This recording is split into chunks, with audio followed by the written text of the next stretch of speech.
Welcome to Designing with Purpose, another episode. This is a conversation about architecture, but even more importantly than that, it's a conversation about the people that buildings are meant to serve. And I am your host, Kyle Stewart. Today in the studio, I'm joined by firm principal Jeremy Bartlett and the Director of Interior Design, Beth Bockelman. Excited to have you both with us today. How are you guys doing? Doing good. Excited to get into a new series. It's been a lot of fun rolling this out. Yeah. Thank you for having me. Yeah, absolutely. Well, we've been talking a lot about Thrive kind of in general and your philosophy. The team culture was what we covered last week. And this time we really want to dive into the interior design aspect of things as you are rolling out Curate, which is your interior design division, and the integration of both the interior and exterior design for your clients. So we're going to get into that today, but really we want to focus on when should owners start thinking about how their design feels and not just how it functions, or how their building, I should say, feels rather than just how it functions. Because obviously as an architect, that primarily focuses on the exterior and then the structure of things.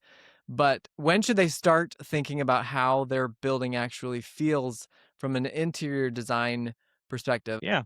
Well, I think it's the goal here is to elevate our work for our clients, and the cohesiveness is what's really critical. I think that, like, if we were to pick out a specific design, such as let's go with like prairie style. Now, if you had a building that was prairie style, wouldn't you want to carry those elements and those features all the way through the building? Wouldn't that make the space? And I so would, when we talk yeah. about clients, yeah, of course, who wouldn't? It would be kind of weird to do it all modern and futuristic on the inside and then do a prairie style on Right. the outside or something like that. Yeah. But so when we think about that with clients and working through the space, I think it's just critical that from the get go we have cohesiveness amongst the group, and it's not disconnected. So when should a client think about that? Early on in the process, the full vision, the big picture. I mean, right away. I mean, that's what this is all about. This is the exciting part. There's a million details. We get into that, but in the beginning, you got to have a vision, and where does that start? It starts with not just the exterior, but the interior. Right. And I think, either it's a modern or contemporary or Scandinavian, whatever design that they're going towards, you want to make sure that that feeling is consistent. And I like to always ask, like, where do you feel most comfortable? What is your favorite space to be in and why? And is it because it's moody? Is it light and bright? What kind of mood do you want to feel and experience inside? Yeah, well, you use that word experience, which is a key word, I think, because you guys like to incorporate the idea of experiential design into your projects, which obviously your team is very experienced, but you want to create an experience for your clients as well with the design that you're creating. If anyone thinks, when you think of any good design or why you like something, you don't really break it down when you're in the room or in the moment. You don't break down what's really happening, right? But you might go in a space and it's a little, maybe it's a little dark, maybe it's a little small, and it might feel cozy, right? Mhm. But you're not understanding why it feels cozy, right? Or you might go into an open space and it feels very large, but you just came from a very small space. So, like, I mean, thinking through all these elements, they all interact and interrelate. And so there's lots of tricks to the trade. There's lots of decisions to be made. There's lots of things that I think we put into projects and in design that clients don't even pick up on. Maybe years later they pick up on. They go, "Oh, that was cool that the architect or the interior designer did that." You Mhm. know, so that's the joy of this. So that's why we all got Yeah, well, into it, really. that's fascinating to me because of the ways that you guys can think about things and think through the design elements that are really the intangibles, right? That people don't think about if they're not a designer themselves, but they know how they want it to feel, right? So, is that kind of how you go about the process with clients when integrating both the interior design and the exterior? Do you talk about, or do you ask questions to them in terms of like how they want it to feel? This is where I get to step back. Yeah, yeah. Yeah, You I'll know, ask so that to I Beth. love starting with I love to start with inspiration photos, and whether it is a picture that they took on vacation of a space or an environment that they loved being in, or maybe it's something online that they saw or a friend's house or whatever it is, they can show that to me or we can come up with that feeling again. That's where I like to start because then that's working with like your wood tones and your color schemes and your lighting and all of that that plays into the human like psychology of a space. Yeah, I think of like we were doing a senior care project and it was near Baraboo. And everyone up there knows Devil's Lake and the features around it. And the residents really don't get to go out and experience it anymore. So one of the ideas was, hey, let's bring it inside, right? So we found stone that was similar and we used that on the walls and around column wraps.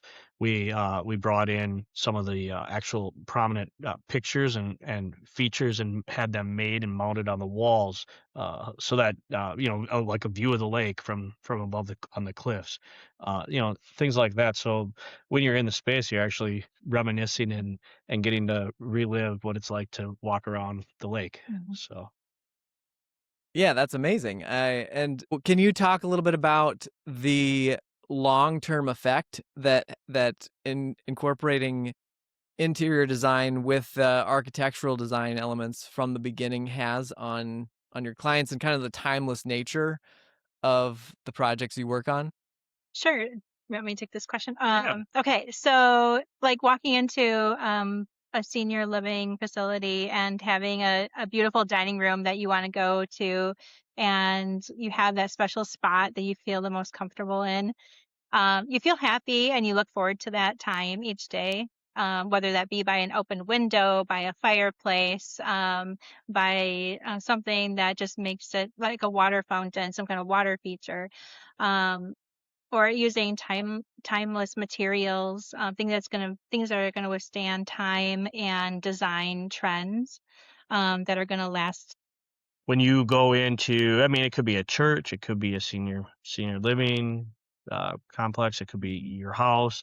Um, every one of them presents a little bit different feel. But maybe in a church, you got a nice little loungy area, and you might go to you might go to worship, and then afterwards you like to come and hang out in that loungy area. I mean, what's that loungy area feel like? What's the experience there? What's the lighting like? How is the interaction when other people come and sit down? Is it welcoming? Like that's the kind of stuff we're thinking about when we're doing the projects and working on interior design and relating it to the architecture. Sometimes too, like we're trying to tell a story, perhaps, like it could be for a manufacturing industrial project where you're telling the story or the history of their everything from the conception of the business all the way through their expansion and where they are today. And maybe that's along the hallways and in their building. Maybe it's in their conference room or their break room. Maybe it's at the entryway. But that's just another example. It could be a sports complex, and you're telling the legacy of the team from beginning to end. That's that experiential design, and kind of where we fall with that, and coming in and creating an experience. So I mean, there's a lot of ways in which interior design really touches. These are just a few of the hit points, and I know we got a limited amount of time, but you know, doing our best here. Yeah. Beth, are there any other ways that you can think of that clients of yours may not think of that interior design really affects the final outcome of the project? I think it's just all about how you feel inside. Um, and you really, you, in budgets too, you really want to make sure that you're budget conscious when you're selecting these materials that are lasting a long time, that you can enjoy. Yeah, Yeah, it's I an think we investment for should sure. touch on that. Yeah, we should touch on that. I mean, budget drives every project that we look at, right? Mhm. And interior design is probably one of the areas that can swing the budget the most. A carpet, just carpet alone, it can be down. You can have real budget carpet that looks nice, but is budget conscious, right? Builder grade, we'll call it. And then you could have the really high end fancy carpet, Mhm. and you could add thousands upon thousands of dollars just in carpet selections, just in paint and wall finish selections, just in furnishing selections. So you have to be really cognizant and be aware of where you stand with that. We like to set, some sort of expectations with the client up front to talk about their budget and know what they're looking for square foot wise. And then from there, we kind of back in to, okay, well, that means that you can afford this for design. But if you want to spend a little bit more, here's some other options. So that's kind of how we approach it. And I love educating clients on products too. Like, what is the difference and the benefits of using different products? Like, for instance, a marble countertop versus a quartz countertop. There's definitely going to be a budget difference, and there's also going to be pros and cons. And that's what I love educating clients as well along the way. Yeah, well, and that's another reason from a budget standpoint to integrate this early on, because then they have a full picture rather than if you're adding it on at the end, there could be a bunch of budget surprises, right? Because they're like, oh, well, I had no idea that this was going to cost so much, but I really wanted to incorporate it into the design.